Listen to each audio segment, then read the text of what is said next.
যেটা আমি করতে পারি নাই সেটা কেউ করে দেখাইছে। ধন্যবাদ তোমাকে কারো মুখোশ উন্মোচন করার জন্য। আর আল্লাহ কিন্তু ন্যায় বিচারকারী।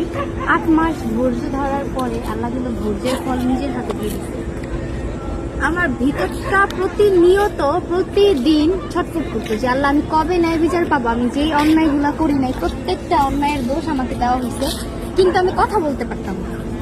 মানে আমি বাহিরের যে সমাজ, এই সমাজ সম্পর্কে আমি কিছু জানতাম না। বাহিরের মানুষ কেমন, আমি মানে ঘরবন্দি বড় হয়েছি তো, কলেজ বাসা এই পর্যন্তই এনাফ ছিল। তার বাহিরে আমার পা বাড়াইতে পারতাম না। তারপরও নিজে নিজে ভুল করছি।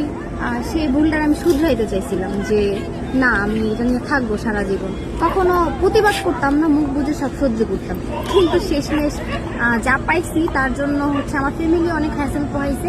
এখন হচ্ছে আমার দিক থেকে আমি বলবো আল্লাহ তোমার দরবারে লাখ লাখ শুকরিয়া যে তুমি আমাকে বাঁচাই দিছো।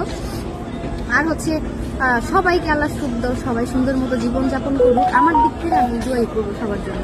সিম্পাতি না, আমি কখনো মানুষের খারাপ চাইনি, শুধু আমি এতটুকু চাইছি আমার সাথে যা হয়েছে তা শুধু আল্লাহ তুমি নিজ হাতে দেখাই দিও। আমি যদি খারাপ করে থাকি আমার কর্মফল তুমি আমাকে খারাপ দিবা। আর কেউ যদি আমার সাথে খারাপ করে থাকে, আমার ফ্যামিলিকে ধ্বংস করে দিয়ে থাকে, আমার ফ্যামিলির মান সম্মান ধূলিসাৎ করে দিয়ে থাকে, তার খারাপটা তুমি প্রকাশ্য দিবালোকে দেখাই দিবা, সারা বিশ্ব যাতে দেখতে পারে।